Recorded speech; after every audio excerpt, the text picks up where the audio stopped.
La música y la compartimos. Martes, 21 horas por Radio Arroba.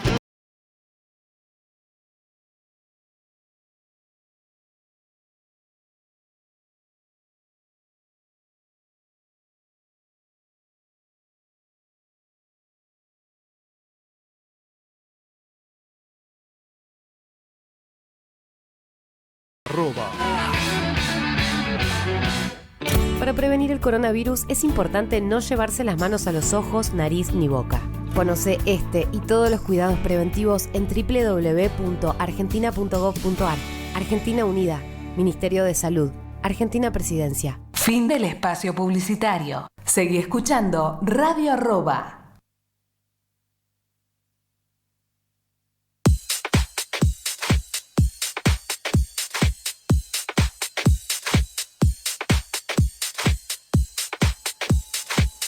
Muy buenas tardes, bienvenidos a Zoom.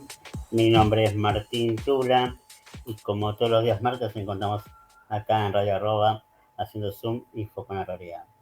Nos puedes escuchar en radioarroba.com/player o vernos en mi fanpage Martín Tula 2020. Antes de ir a la primera invitada, que es la abogada Eugenia Tarico, la primera invitada del día, voy a hacer una editorial, más que una editorial, una reseña de lo que dejó el domingo de las elecciones a diputados y a senadores que tuvo el país. Hay una frase con la que quiero arrancar que hasta el día de hoy, hasta este momento, 5 y 2 minutos de la tarde, me sigue haciendo ruido, que es la frase que dijo la filósofa Victoria Tolosa Paz: ellos ganaron perdiendo y nosotros perdimos ganando. Hasta el día de hoy no sé qué quiso decir, así que si alguno de los oyentes me puede ayudar a descifrar esta frase de esta pensadora contemporánea argentina, les agradecería. Pero esto no fue lo peor o lo más gracioso, ya no sé cómo llamarlo, sino que el día de mañana el presidente Alberto Fernández convocó a la militancia a un acto para festejar la derrota. Sí, como escucharon, para festejar la derrota. En un acto que va a participar la CGT, va a estar Vudú, van a estar todos los que insultaron al presidente una vez terminadas las elecciones del mes de diciembre. Realmente yo creo que el gobierno sigue sin entender el mensaje de las urnas, sin entender el voto, sin entender las quejas de la gente. Convocan a un diálogo con la oposición cuando realmente no tienen diálogo propio, cuando su líder, la vicepresidenta Cristina Fernández de Kirchner, los cuelga 3 horas antes del acto de cierre del comicio, para no dar la cara nuevamente, en un fracaso eleccionario. Perdieron en todo el país por más de 8 puntos, perdieron en la provincia porque no ganaron, recuperaron puntos solamente, no ganaron, perdieron en la Cámara de Senadores, perdieron por Bariza nuevamente en Cava, un distrito que igualmente siempre fue complicado, pero volvieron a confirmar. Entonces el gobierno no entiende el mensaje de la gente. A todo esto, y acá hago un paréntesis, me voy al otro extremo de las elecciones, el caso de Libertad Avanza.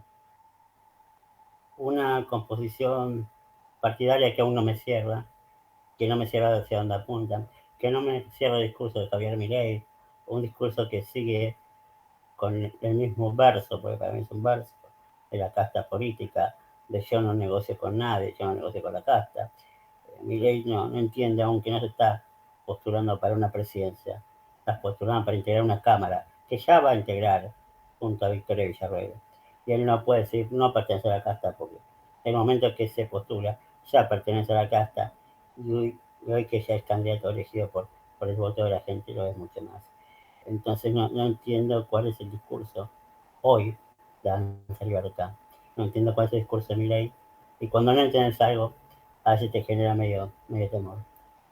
Por otro lado, tenemos a Juntos por el Cambio, donde hicieron una gran elección, junto con la suma de los radicales que volvieron a resurgir, como Kirchner, con Manes, donde en la provincia hicieron una gran elección. Bueno, y el radicalismo vuelve a surgir, pero también vuelve a resurgir ese cántico medio violento que en algún momento tuvo la Franja Morada, de querer imponerse como un peronismo adentro del radicalismo, con sus cantos, con Milei no se habla, el que no salta no es radical, y mil cosas más. Me parece que el camino no es ese, así como se lo reclamo a Avanza Libertad, también se lo reclamo a Juntos por el Cambio. El camino es el diálogo, no la confrontación, porque si seguimos confrontando, el beneficio va a ser para quienes gobiernan. Sea quien sea, el gobierno siempre va a estar beneficiado con esto.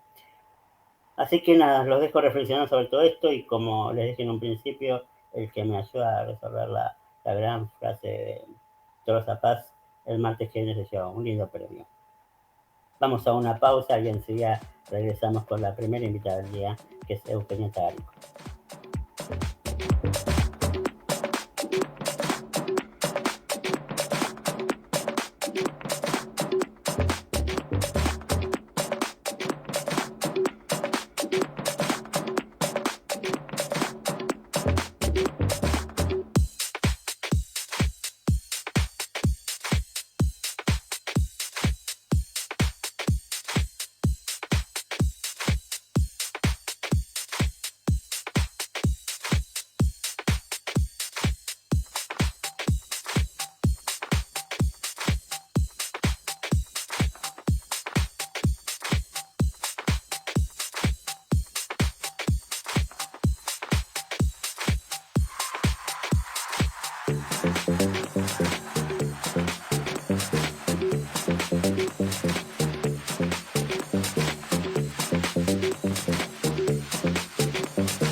De Buenos Aires tienen ese, qué sé yo.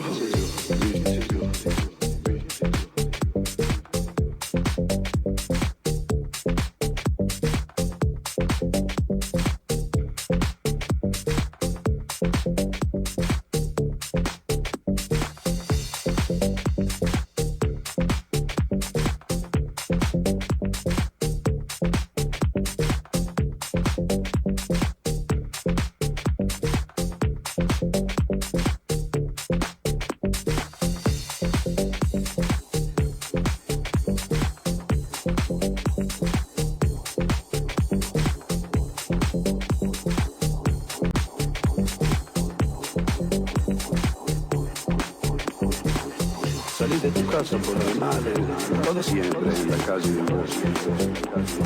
Cuando de repente de atrás de un árbol me aparezco yo.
Tardecitas de Buenos Aires tienen ese, qué sé yo.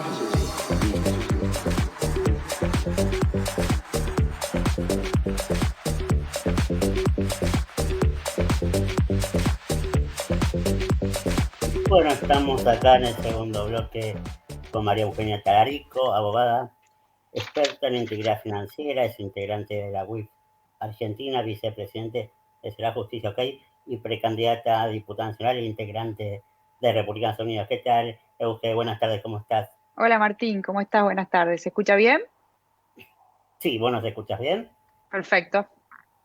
Bueno, Euge, te molestaba primero para ir hacia tu carrera que es abogacía y que me des opinión sobre algunos puntos que yo que no conozco nada del tema me hace mucho ruido, imagino que vos que conoces y sos parte de la justicia argentina mucho más. La primera pregunta es, el día viernes liberan a López, el día de ayer a Schiavi, mañana Vudú va a integrar un acto con Alberto Fernández.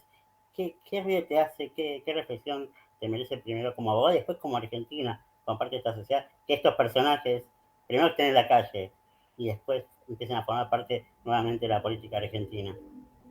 Sí, la verdad que a lo mejor como ciudadana es más fácil darte la opinión en el sentido de la gran indignación que provoca que personas que se han quedado con tanto dinero de la Argentina, además de hechos de envergadura gravísima, Schiavi tiene que ver con la tragedia, ahí es cuando pudieron los argentinos asociar la corrupción con la vida, ¿no? Porque obviamente era claro que por las cuestiones que no hicieron en el mantenimiento de los trenes se produce semejante tragedia. Eh, Vudú también, él era vicepresidente, era en ese momento ministro de Economía, después vicepresidente de la Nación cuando lo acusan de querer hacer un negociado para quedarse con Chicone, o sea, la empresa que se hacían, que imprimía los billetes de la Argentina, y la magnitud el tipo de hechos que se les imputan a todas estas personas que ahora ven en libertad han perjudicado mucho a los argentinos. No solamente tiene que ver con el enriquecimiento que ellos han tenido a partir de esos hechos, sino que esta falta de decencia empobrece mucho y perjudica mucho en definitiva también a la gente, y esto desde el punto de vista moral tiene que tener una sanción muy grande. Y yo soy una persona que en campaña ha dicho que miremos a los funcionarios que votamos, que sobre todo han sido funcionarios toda la vida, cómo viven para tener al menos una pauta de honestidad y decencia a la hora de elegir a nuestros representantes, porque para mí es tan importante instalar tema de la integridad en el manejo de las cosas públicas de un modo más contundente, ¿no? A mí me gustaría escuchar a todos los que están hoy a un nivel dirigencial muy alto hablar de en serio de la lucha contra la corrupción, que no tengan miedo de pronunciar esta palabra y empezar a exigir más decencia en el manejo de los asuntos públicos. Como abogada, creo que la ley permite a esta altura, con los tiempos que ellos han cumplido en prisión, empezar a tener este tipo de beneficios. Quizás podríamos pensar en, obviamente, modificar el capítulo de delitos que tienen que ver con hechos de corrupción y de funcionarios para agravar las penas. Esto tiene ciertas resistencias en el Congreso, Sí, porque es porque la disminuyeron las política. penas. ¿Cómo? Disminuyen las penas que disminuyen las penas haciendo cursos como electricidad y otros cursos que no me vienen a la memoria, que yo digo, es irrisorio, o sea, que Sí, disminuyan haciendo un cursito. los regímenes de libertad condicional o por cumplimientos de la pena empezar a esto, en el caso de Vudú tuvo una connotación particular, que fue con esos cursos, le redujeron la condena además. Beneficios que no reciben nadie. Nosotros sabemos muy bien que la casta, voy a usar el término de Javier, la casta La famosa política, casta. Sí, sí, sí. que recibe los beneficios, hacen que se quiebre ese principio de igualdad ante la ley, o sea que parecería que no es lo mismo si vos delinquís que si delinque un funcionario, cuando parecería que la ley tendría que ser más grave todavía. Y yo creo que hay dos hechos en los que la libertad condicional tiene que ser reevaluada, pero para eso quizás tenemos que cambiar por ahí el sistema legislativo, pero también bajarle la línea más clara a los jueces que tienen la facultad de otorgarlo, no es inmediato. En delitos violentos, porque nuestra sociedad está padeciendo hoy problemas muy graves por la liberación masiva de los presos o estos criterios tan laxos en materia sobre todo cuando se involucran hechos violentos, y el otro son los hechos de corrupción, donde la Argentina, para empezar a hacer una limpieza en serio, tiene que poner condenas de cumplimiento efectivo, totales, ejemplares, en materia de hechos de corrupción. Pero esto tiene que ser con una claridad normativa en este sentido, donde, bueno, tenemos obviamente ahí estos baches o estas leyes que les permiten a ellos jugar con estos beneficios, ¿no? Han salido todos. Pero bueno, yo creo que también ahí, Martín, como mensaje optimista, han ido presos. Y han ido presos por hechos de corrupción gravísimos. Y en la Argentina antes nadie iba preso. Por lo menos ahora hemos tenido presos, ¿no? y la causa de los cuadernos incluso también hizo que empresarios fueran presos. Sabés que la corrupción tiene los dos lados del mostrador, ¿no? Y hemos visto avances de la justicia también en este sentido. Pero bueno, no puedo más que manifestarte desde el punto de vista legal por ahí esta situación, desde el punto de vista de como ciudadana, una indignación profunda frente a la gravedad de los hechos de los que fueron imputados y por los que fueron condenados, y ahora este beneficio de libertad anticipada, porque no es el cumplimiento total de la condena. Sí, yo creo que la justicia argentina actúa, a veces muy lenta, a veces muy rápida, depende del momento político en el que está, pero siempre creo que tarde o temprano la justicia aplica. Lo que pasa es que en Argentina muchas veces con el tema del gobierno de turno suele como meter pausas o no avanzar. Lamentablemente, lamentablemente los tiempos políticos marcan los tiempos de la política. Los avances que sucedieron en el gobierno anterior de Macri realmente era todo no fue un tema de persecución política, sino de jueces que en serio se sintieron más independientes y demás, pero avanzaron en el sentido de los casos de corrupción que involucraron al gobierno kirchnerista, que fueron muchos y muy graves. Y lograron esos avances. Fíjate, cuando quieren actuar rápido, actúan rápido, ¿no? Ya, por eso. Yo digo ahora con este resultado electoral, es muy probable, y ojalá así sea, juicios orales, o sea, ya estamos en una instancia muy avanzada, ya han pasado muchos jueces en los casos de corrupción en los que, por ejemplo, se encuentra involucrada Cristina, a ver si ahora se despabilan y los celebran por lo menos. O sea, yo creo que por la prueba que hay ahí, Cristina Kirchner va a ser condenada, salvo, ahora te voy a contar una novedad del día de hoy, pero si eventualmente no fuera condenada, pero que tengamos un juicio y que los argentinos podamos saber si es culpable o si es inocente, y no juicios que duran y tardan años, como vos dijiste, el promedio es de 12 años en los juicios por corrupción, que en definitiva no se termina sabiendo bien sobre la culpabilidad o la inocencia de las personas, que cuando involucran funcionarios y políticos que han dirigido los destinos de la Argentina, sería muy importante tener condenas o absoluciones más rápido, ¿no? La novedad del día es que la Unidad de Información Financiera, que fue un organismo que del que fui vicepresidente, es querellante en varios de los casos donde se investiga la corrupción, porque es uno de los delitos precedentes del lavado de activos. Y hoy el presidente lo corrieron, renunció, pero bueno, ahí ese organismo está como desmantelado igual que tantos otros. Lo corren, el 30 de noviembre es la audiencia para seleccionar al nuevo, y hoy ha presentado una interpretación del tipo penal que se le ocurre, diciendo que instando el sobreseimiento de Cristina Fernández de Kirchner en los dos casos principales en los que ella está involucrada muy directamente, como son los casos de los hoteles de Otesur y Los Sauces. Hoy el saliente presidente de la UIF, porque en 15 días ya no es más presidente, se presenta con un escrito haciendo un favor político, la verdad que lastimosamente en un organismo que debería ser autónomo, independiente, de hacer lo que tiene que hacer de acuerdo a la ley, siendo tan funcional a Cristina Fernández de Kirchner a 10 días de irse. Lamento mucho, porque la persona que estaba a cargo tenía su prestigio como penalista, a lo mejor no en la materia de lavado, pero sí como penalista, y la verdad que terminan todos un poco torcidos al servicio de Cristina Fernández de Kirchner. ¿Pero tiene sustento esa presentación o no tiene? No va a tener, el fiscal va a tener que pronunciarse, y obviamente ahí es también el rol de los fiscales. Ahí la persona que está actuando tiene suficiente autonomía para decir realmente que lo que está instando la UIF es una barbaridad total. Pero, por ejemplo, si ese fiscal hubiera sido un fiscal de justicia legítima, o hubieran logrado sancionar esa ley, que a lo mejor todo el mundo se acuerda que estábamos todos muy alterados con lo que se llamaba la ley del Ministerio Público, que quieren ir por los fiscales, que con los fiscales no, etcétera, etcétera, fue porque ese eslabón institucional lo quisieron derrumbar. Lo quisieron derrumbar con una ley que pasó el Senado, tenían la mayoría para pasarla, y que se trabó con 4 o 5 diputados justo no cuando vino el proceso electoral, sino que también hubo un cambio de ministro, se va Lozardo y entra Soria para cumplir de comisario político para lograr que esa ley se apruebe. Hubo muchísimo lobby para esto, y quedaron a 4 o 5 diputados que no se terminaban de torcer, y vinieron las elecciones. Si tomaban a los fiscales con esa ley, probablemente este fiscal no hubiera tenido la autonomía para decir que no corresponde el sobreseimiento. Así que mirá la importancia, cómo saben los estamentos que ellos tocan, con una Cristina Fernández de Kirchner que volvió al gobierno principalmente para lograr su impunidad. Y vino la pandemia e hizo todo institucionalmente, puso los lugares adecuados a todas las personas que tenían que poner, arremetió contra los jueces rápidamente, que habían tenido mucho que ver en el avance de sus casos, y se paralizó por la pandemia.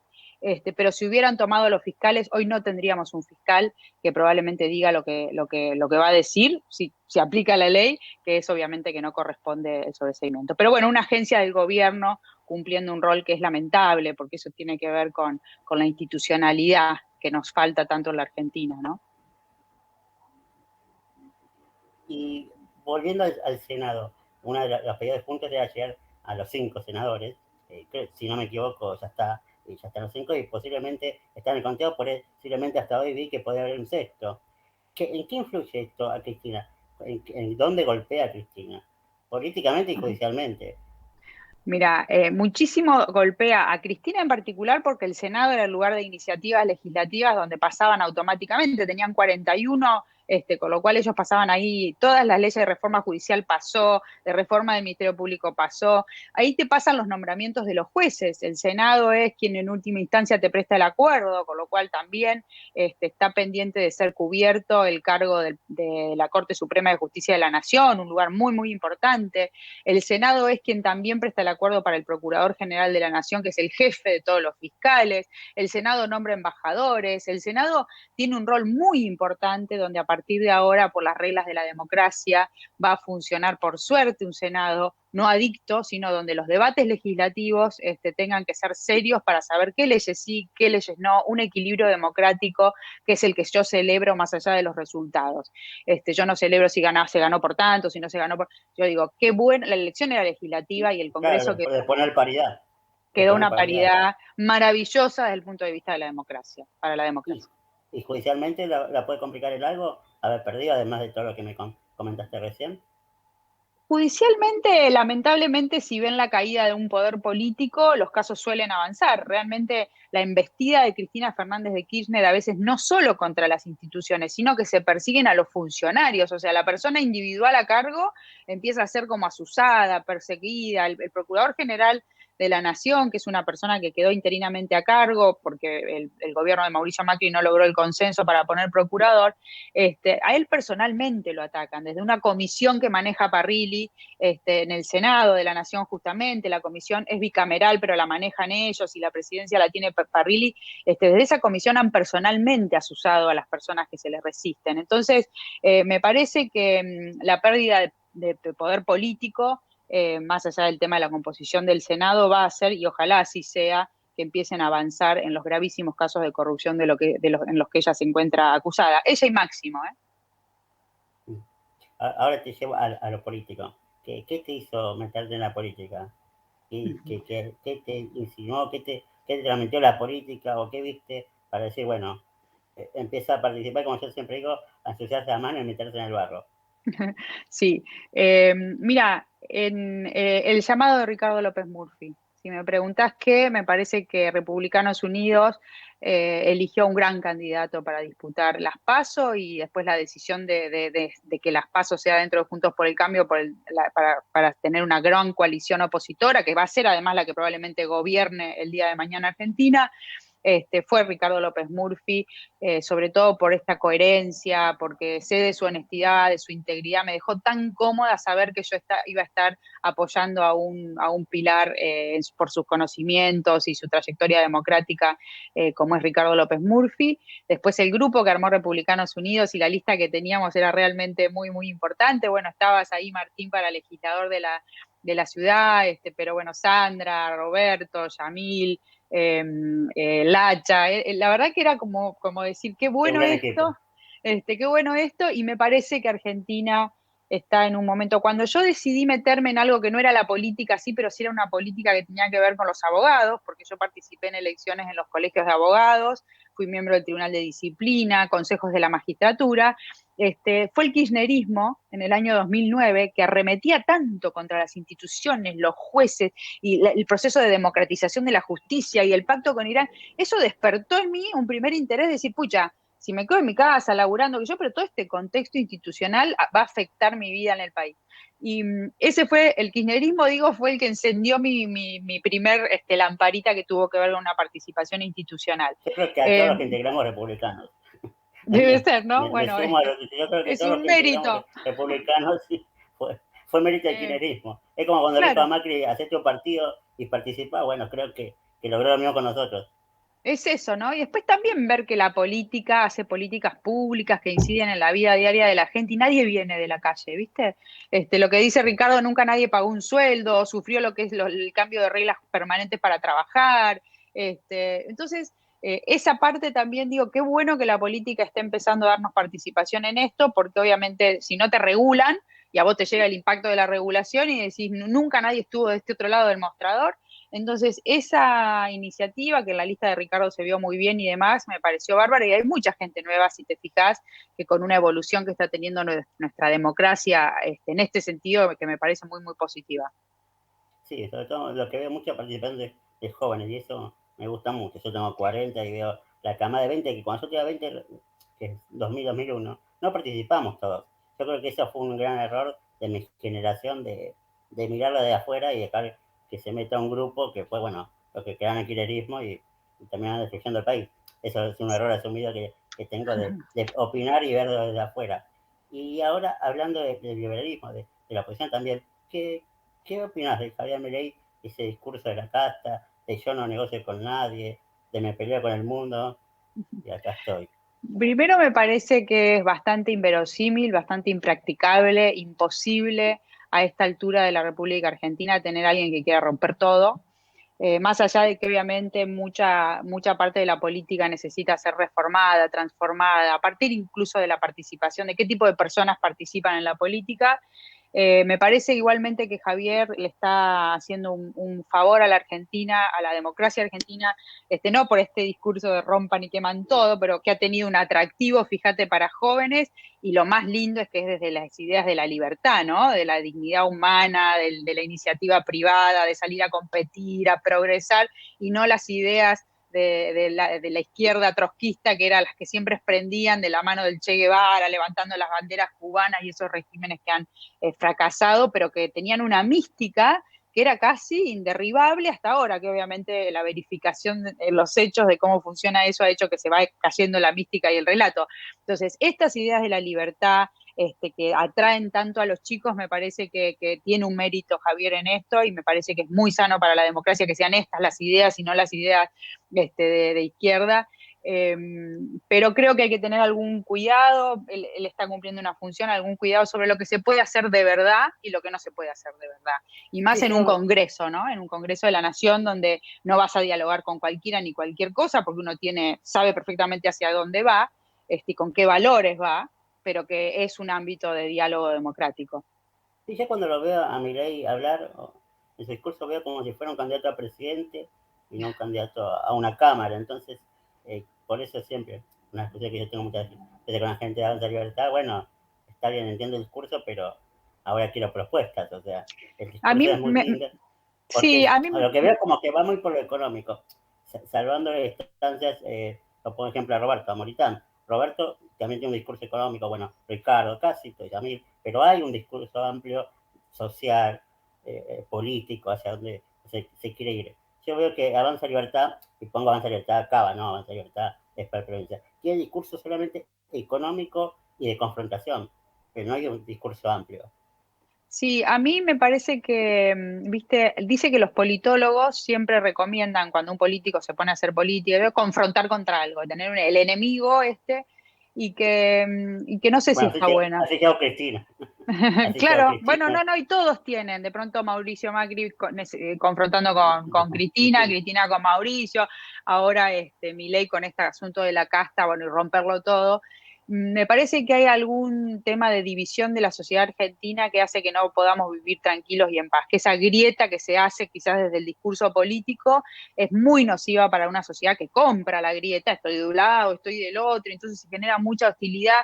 Mira, si hay una cosa, yo viajo mucho y hay una cosa que siento en la calle argentina, es esa pérdida de la tranquilidad, de ese rostro menos adusto, de esa crítica permanente, de pelearnos todos entre todos. Realmente se respiran en la sociedad normal, donde estás tomando un cafecito y escuchás de qué están hablando, y paseas por la calle y de qué está hablando, y la actitud, si van de la mano, si van sonrientes, más allá de que obviamente hay mucho tema de seguridad que nos retrae un poquito, este clima de paz social, de tranquilidad, de tendernos la mano entre los argentinos, que hace tanto tiempo lo hemos abandonado. Creo que ahí el kirchnerismo fue el primer, por lo menos de la parte de la vida democrática moderna, del año 83 a la fecha, un gran provocador de esta grieta social enorme que después se ha profundizado, y me dicen que son recomendaciones que a veces dan los politólogos para las campañas, y que yo lamento mucho porque la verdad que tengo muchas ganas de vivir en una Argentina donde todos nos sintamos más tranquilos, donde no tengamos desconfianzas de nuestra clase dirigente, donde sepamos que están tratando de hacer lo mejor posible para todos,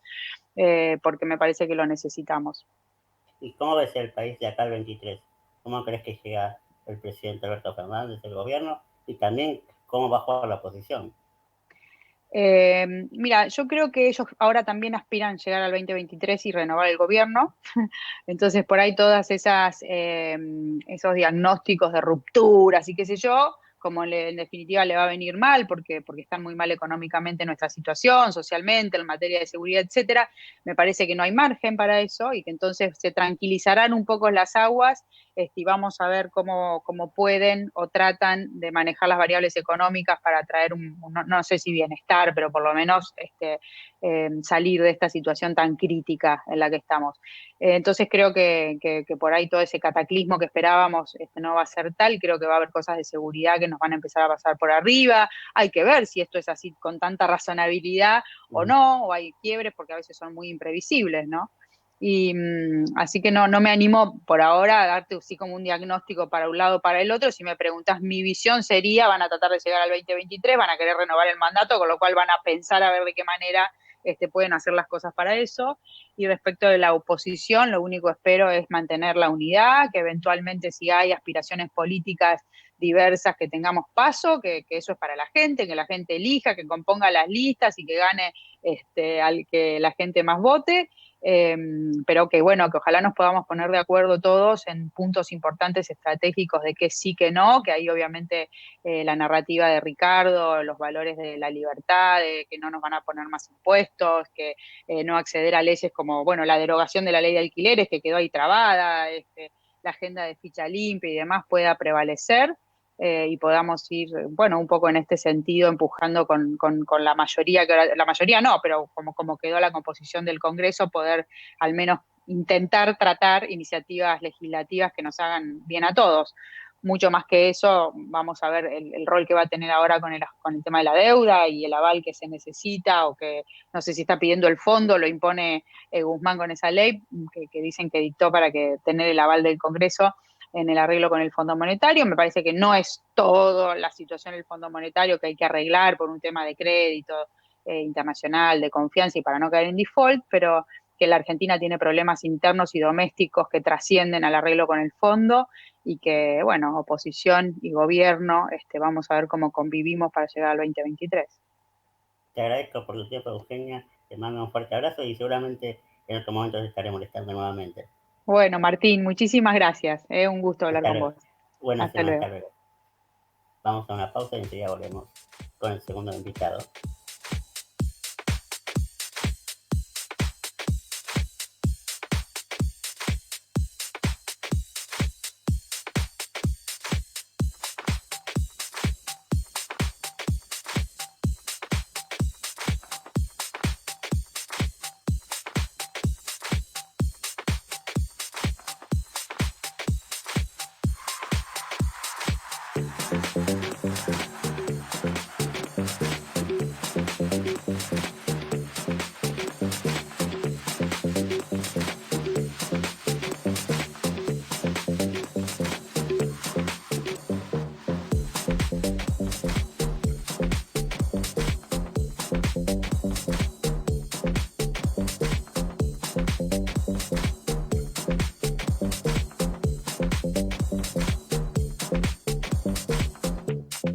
De Buenos Aires tienen ese, qué sé yo,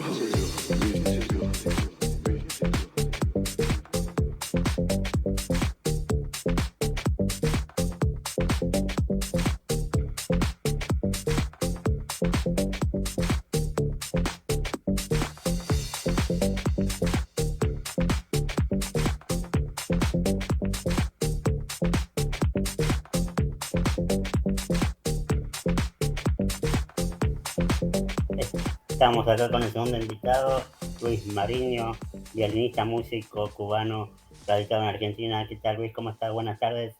Buenas tardes, Martín, ¿cómo andan? Muchas gracias por la Bien. invitación.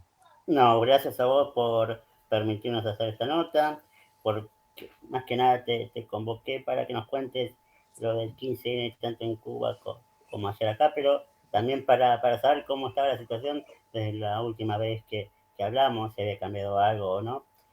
Pero bueno, primero te quería llevar a que me cuentes cómo estuvo ayer la marcha, la manifestación en Cuba, si tenés datos, si sabes qué Sí, sucedió.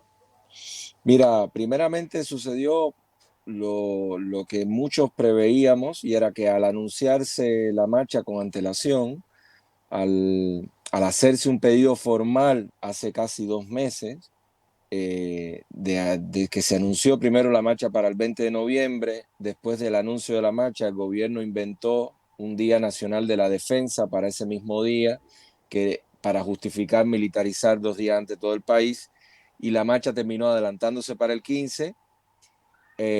Sabíamos que ellos, lo habían dicho por los canales oficiales y por los canales no oficiales, que iban a estar vigilando, que el país iba a estar militarizado, que cualquiera que se atreviera a salir, la marcha, la convocatoria principal era por la no violencia, y por eso ponían como gesto simbólico llevar una flor blanca y alguna prenda blanca, alguna remera blanca.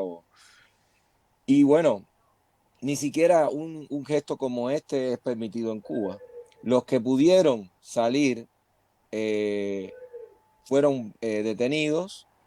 Creo que lo que se ha podido contabilizar, lo mínimo que se ha podido contabilizar son 27 detenciones, porque estamos hablando de que la mayoría de las personas que se habían adherido a la marcha, que habían anunciado que se iban a salir, tenían vigilancia en su casa desde días antes, y eso, o sea, no podían salir. Tengo amigos que me decían, no puedo salir ni a botar la basura, porque me van a llevar preso, a ese nivel. Entonces sabíamos que era muy, muy poco probable que hubiera un escenario como el que pasó el 11 de julio, porque lo que pasó el 11 de julio los tomó de sorpresa, a todos nos tomó de sorpresa, incluido a los militares cubanos y a las fuerzas de la seguridad del Estado, que son las que manejan todo el aparato represivo. En esta vez ellos además habían amenazado mucho, y no solo habían amenazado de palabra y con fotos con trabajadores y con miembros de las Fuerzas Armadas con armas largas, con palos, con brigadas que ellos llaman de respuesta rápida, sino que además están poniendo condenas de más de 20 años, 10 años, 15 años, 27 años a personas que se manifestaron el 11 de julio. Entonces, Te interrumpo acá, condenas, pero ¿hay algún tipo de, igual sin un juicio real, porque por manifestarte, que te den ni siquiera 20, te den un año por manifestarte en la calle, es ridículo en Cuba y cualquier parte del mundo, pero ¿hacen algún tipo de juicio? es un ¿Cómo se teatro. decide? Mira, hacen un juicio, pero muchas veces los abogados, los supuestos abogados defensores, los abogados que contrata la familia, no tienen la documentación ni siquiera horas antes. A veces no han podido entrevistarse con el detenido porque están detenidos, porque no hay ninguna condena, y esas personas, te digo, hay personas que todavía no han participado de juicio y están presas. Como estamos hablando de Michael Osorbo, que es uno de los artistas de Patria y Vida, de la canción, de Luis Manuel Otero Alcántara, que ha sido nombrado incluso de las figuras de las 100 más influencers del mundo Del mundo. en este año 2021. Entonces, esas personas están sin juicio, presas, y cuando les toque ese supuesto juicio, probablemente no tengan ni un espacio de 5 minutos para entrevistarse con el abogado defensor. Pero además de eso, esos juicios, como te imaginas, en un lugar, en un estado totalitario, te ponen unos testigos que son la mayoría agentes de la seguridad del Estado, que pueden decir cualquier cosa, no tienes tú manera de contrarrestar eso, y simplemente te ponen la condena que quieran, la condena que ya le hayan dictado al juez que debe decir. Entonces, ese es un proceso que es un teatro para simular algo de aplicación de justicia, y en realidad es un mecanismo más represivo, ¿no? Y sobre todo, pero quería decir con respecto a tu pregunta, un mecanismo más para meter miedo, e inyectar miedo en la sociedad y que nadie se atreva a salir de nuevo. Para entender lo que sucede en un país siempre hay que entender al pueblo y una vez desde afuera, en mi caso de Argentina, cuesta comprender cómo Cuba, el pueblo cubano sigue resistiendo esto, perdón. Por eso es que te utilizo a vos, desde vivir en Cuba, ser cubano, tener familia, ser parte de una patria, como cubano y fuera de Cuba. ¿Vos lográs entender cómo todavía el cubano que reside todavía soporta esto? Mira, piensa que el chantaje de un régimen totalitario es muy grande. Eh, Partiendo del hecho de que si te ponen una condena de 20 años y tienes una hija de 2 años, puedes pasarte la vida sin compartir con tu hija, ya eso es un chantaje muy grande. Si tienes una familia, una mamá mayor, enferma, puedes dejarla abandonada a su suerte porque te pusieron, porque así está pasando. Lo que está saliendo de las denuncias de padres, de hijos menores, incluso detenidos y algunos ya condenados, de hijos de su padre que no lo pueden ver, y así las denuncias de hasta niños pequeños, te hablan por un lado en ese lado. Ahora, los trabajadores, los que trabajan en el Estado, que es el 90 y no sé cuánto por ciento de la población, en el trabajo te votan, y si te votan por razones políticas nadie te contrata, y si nadie te contrata, ¿qué hace? En un país que todo depende del Estado. O sea, te Te, tienen agarrado de todos lados.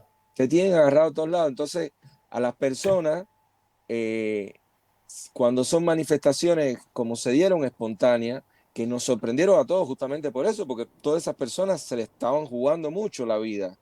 Y la respuesta represiva fue, el régimen redobló la apuesta represiva justamente para callarlo todo. Entonces es muy difícil que haya protestas masivas cuando si salir con una prenda blanca y con una flor es motivo de represión, de tensión y desaparición. Es Es muy terrible. difícil. Ayer estuvo la marcha acá en la que vos fuiste parte, no sé si de la organización, pero sí integraste la marcha. ¿Cómo se vivió acá? ¿Cómo Mira, respondió la gente? sí, la marcha la convocamos desde los cubanos en Argentina por la Libertad, que nos reunimos bajo ese nombre, al fragor de esta lucha que iniciamos más en colectivo a partir del 11 de julio.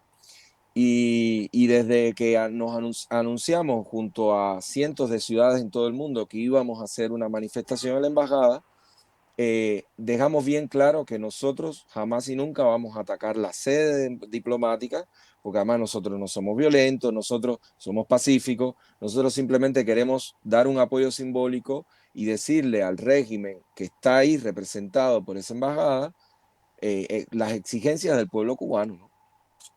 Nosotros siempre que convocamos a una marcha, la embajada organiza una contramarcha. A veces, incluso estamos hablando de que la marcha que hicimos el 11 de julio, que la convocamos rapidísimo porque era para respaldar lo que estaba sucediendo en ese momento, que nos sorprendió a todos. No pudieron, la embajada no pudo reunir a todos los colectivos y los movimientos sociales, entonces se quedaron relegados porque los vimos como una esquina al ver que habíamos muchos cubanos ahí y no pasó nada. Pero cuando nosotros anunciamos la marcha días antes, siempre nos organiza una contramarcha, y lo que pasa, que es muy lamentable, que lo que siempre pasa es que la policía de la ciudad, junto con la Policía Federal, prioriza lo que organiza la embajada y a nosotros nos aparta, nos lleva a una esquina, nos pide al principio muy diplomáticamente y después con amenazas que nos traslademos del lugar. Y eso es lo lamentable, como los ciudadanos que defendemos la democracia, que defendemos la libertad, que es acá hay un régimen democrático con muchos problemas, pero hay un régimen democrático. Eso es lo que nosotros defendemos, no lo que defiende la dictadura cubana y los que van ahí a apoyar a la dictadura cubana. Sin embargo, nosotros somos los relegados, nosotros somos los que no podemos manifestarnos frente a la embajada. Lo que pasó ayer, te cuento rápido, Yo fui temprano para guardar el lugar, me puse a tocar el violín y enseguida vinieron 2 agentes de la policía de la ciudad a decirme que tenía que irme. Y yo no, yo estoy haciendo una manifestación pacífica, estaba con mi esposa, al principio con mi hija de 1 año y medio, y bueno, empezaron todos nerviosos, ¿no? Que me tenía que ir, que había habían hecho una solicitud desde el 911 por ruido molesto. Yo estaba con mi violín acústico y había grúas descargando todas las cosas estas de metal y todo estaban haciendo Sí, todo aparte el horario era irrisorio. Exacto, Por exacto. la mañana. 10:30 de la mañana estaba yo tocando mi violín acústico. Bueno, pasa esto, me amenazan, me piden una orden de un fiscal para sacarme de ahí, si no era por las buenas, por las malas. Nos amenazaron a mí y a mi esposa con llevarnos detenidos. Y por eso no fuimos, porque además no queríamos dejar acéfala la manifestación de las 6, que yo tenía el sonido, tenía entrevistas antes, tenía muchos compromisos y no quería pasarme el día en una unidad de la policía y dejar todo así desarmado. Y después por la tarde, ya cuando estaban instalando todo el sonido para hacer la gran manifestación de la izquierda acá, apoyando al régimen cubano, yo fui también con mi violín y me volvieron a amenazar y volví a salir junto a mi esposa y otro cubano que me acompañó y lo hicimos de manera pacífica, nos retiramos tranquilos, pero le dijimos que nosotros teníamos una manifestación a las 6 que había sido anunciada desde hace meses y que nos dejaran ir y llegar a nuestra manifestación, que supuestamente ellos tenían una manifestación a las 5, bueno, nosotros tenemos a las 6. Sabemos que eso se puede extender, está bien, esperamos en la otra esquina, iniciamos nuestra manifestación, esperamos hasta las 7, nada, no nos dejaban pasar, esperamos hasta las 8, a las 8:30, cuando ya se habían ido casi todos los colectivos de izquierda, no nos abrían para que pasáramos y dimos la vuelta por la calle a la redonda para subir.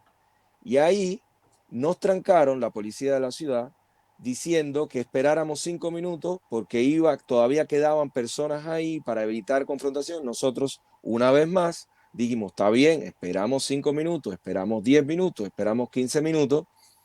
Y le preguntamos, pero bueno, ya necesitamos, ya eran las 9 de la noche, había niños, mujeres, mayores entre nosotros, argentinos también apoyándonos, cubanos, venezolanos. Ya se habían ido una cantidad grande de personas, porque en fin, eran muchas horas, había mucho calor. Y bueno, yo dije, bueno, vamos, y nos trancaron y a mí me empujó un policía de la ciudad, sin yo agredirlo ni nada, simplemente diciéndole con firmeza que nosotros queríamos pasar. Nos acercamos, nos empujaron, nos cercaron con la fuerza de choque, con los escudos, como si fuéramos violentos en ningún momento, y nos tuvieron ahí tirados en el suelo, en la propia calle Luis María Campos. Va 1 hora más diciéndonos que no íbamos a poder pasar. Sí, y mi esposa y otra argentina habían podido pasar y ver que no había nadie ahí frente a la embajada. O sea, toda una situación arbitraria que yo interpreto era una orden de la Embajada de Cuba de que nosotros no pudiéramos cerrar nuestra manifestación como simbólicamente se merece frente a la embajada, cantando el himno y gritando SOS Cuba, abajo la dictadura. Vos me decías recién que lo organizó la embajada. La embajada en realidad está para defenderlos a ustedes, que son ciudadanos cubanos, en este caso en Argentina o en cualquier parte del mundo, según donde esté ubicada la embajada. Ahora, primero que me ha servido que una embajada haga ese tipo de marchas y demás, pero ¿tenés algún nombre o sabés quién de la embajada es el que organiza estos actos? Sí, como son las cosas en Cuba, eso lo tiene que organizar el embajador y lo organiza a través de directores de movimientos sociales, de partidos políticos. Ahí había de Partido Comunista, había de movimiento, creo, de Evita, Quebracho. No sé, en este caso yo no pude pasar a ver quiénes todos los que estaban, pero en otras manifestaciones hemos visto los carteles y las identidades. Creo que había también representación de la Cámpora. Y esto lo organizan porque evidentemente hay una articulación, hay conveniencias políticas, hay mecanismos ocultos para apoyarse mutuamente y son mecanismos que la verdad que dejan mucho de desear, sobre todo cuando la policía de la ciudad se pone del lado de esos mecanismos y nos respalda a nosotros, que somos los que defendemos la democracia. Eso es lo lamentable, porque Sí. la embajada siempre va a hacer esto, siempre lo va a hacer. Ahora, las fuerzas del orden deberían actuar con imparcialidad. Y en el caso de, además, ver la voluntad de nosotros de, está bien, no generar problemas, dejar que ellos hagan la manifestación esa, en apoyo a una dictadura asesina, y después llegar nosotros y que con todo eso vacío no nos dejaran llegar realmente, era un mensaje muy duro, que al final nos tuvieron que dejar porque íbamos a estar a la noche ahí, en la calle, lamentablemente cortando el tráfico, cosa que a nosotros no nos gusta. No nos gusta cortar el tráfico de ningún lado, ni hacer ningún quilombo, nada de eso nos gusta a los cubanos, porque no queremos ni violencia ni nada. Queríamos llegar y terminar nuestra manifestación ahí. Era lo único. Hacerse oír, como Exacto. corresponde, y el derecho que tienen ustedes y todos los ciudadanos que vivimos en la Argentina. Para ir cerrando, te hago dos preguntas. La primera, ¿cómo vive el cubano hoy? Que te lo voy a preguntar la otra vez, pero siempre es bueno para que la gente refresque lo mal que se vive en un sistema como el comunista, como el cubano, y el que nosotros por suerte todavía, y creo que estamos lejos de ese sistema. ¿Cómo vive un cubano y con cuánto vive en dólares? Mira, recién estaba chequeando una estadística que decía que más o menos el salario promedio son 800 y pico de pesos. Eso en dólares oficiales son unos $36, y estamos hablando que allá hay precios mucho más caros que acá de productos básicos. Pero si lo Escasea. llevas y escasean y no hay, si además a eso le pones el precio real del dólar en la calle, el precio, digamos, del dólar blue allá, son unos $10, unos $12 mensuales, el salario promedio. Eso además de la escasez, que implica que incluso teniendo el dinero, porque te lo mandó un familiar de fuera, porque trabajaste en el turismo o porque lo que sea, tienes que hacer colas de 4 y 5 horas para comprar un pollo, para comprar a veces todo eso racionado, porque entonces hay muy poco y entonces haces toda esa cola y al final tienes que comprar una cosa que te va a durar a lo mejor 2 días, y después tienes que volver a hacer una cola inmensa para entonces comprar otra cosa que te dura 3 días, y te mantienen así, en esa situación, en ese estrés constante para lo más básico, porque justamente eso es algo legislado por ellos, es una de la parte de la violencia, digamos, material, elemental, que utilizan para tener a las personas dominadas en todo su aspecto, de como ser humano, porque están solamente sobreviviendo, tratando de sobrevivir en esa ansiedad de sobrevivencia, que a veces entonces terminan comportándose como animales de corral, empujándose unos a otros, maltratándose simplemente para hacer una cola y comprar algún que otro producto básico. Y que lamentablemente, digo esto porque salvando las grandes diferencias con la situación acá y con la situación en Cuba, la pobreza que se va generando acá genera esto también. Y la pobreza es muy peligrosa porque hace que las personas, por ejemplo, las que fueron ayer, sin saber nada de lo que pasaba de Cuba, están movidas en colectivos. No sé si les pagan ahí o no lo sé, no lo puedo probar porque no he estado ahí, pero probablemente les paguen o les den alguna prebenda o algo para que estén ahí. Entonces son personas que son muy fácil de manipular porque dependen de esos políticos, esos que le manejan todo. Y la pobreza genera eso y es muy peligrosa. Y yo veo que el gran descalabro que está dando este país, la multiplicación de pobres, desgraciadamente apunta muchas veces a esa dirección, por más de que todavía, por supuesto, hay grandes diferencias y gracias a Dios estamos muy lejos acá de ser ese modelo y ese sistema, ¿no?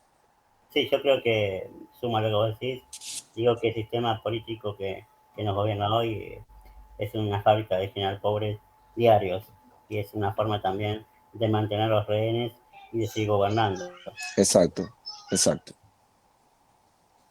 Y para ir cerrando, Luis, y te agradezco muchísimo por tu tiempo, por contarnos y compartir esto con nosotros, y sabes que las puertas de Radio Arroba y de Zoom siempre van a estar abiertas para vos y para todos los que lo necesiten.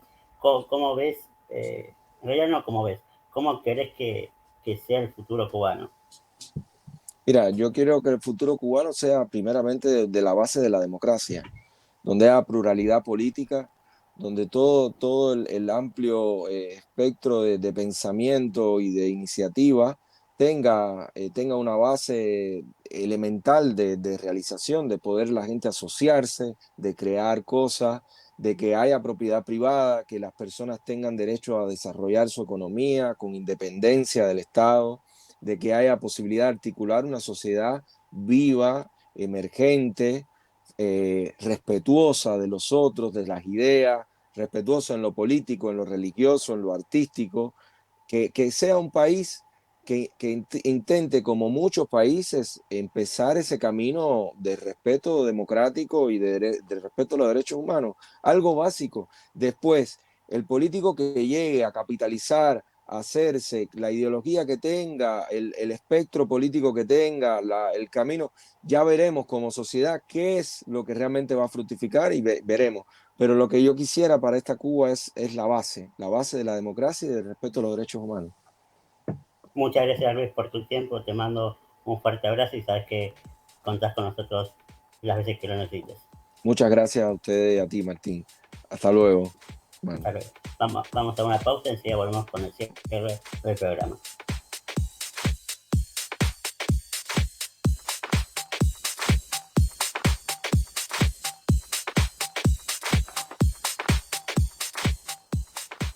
Bueno, pasó otro programa de Zoom.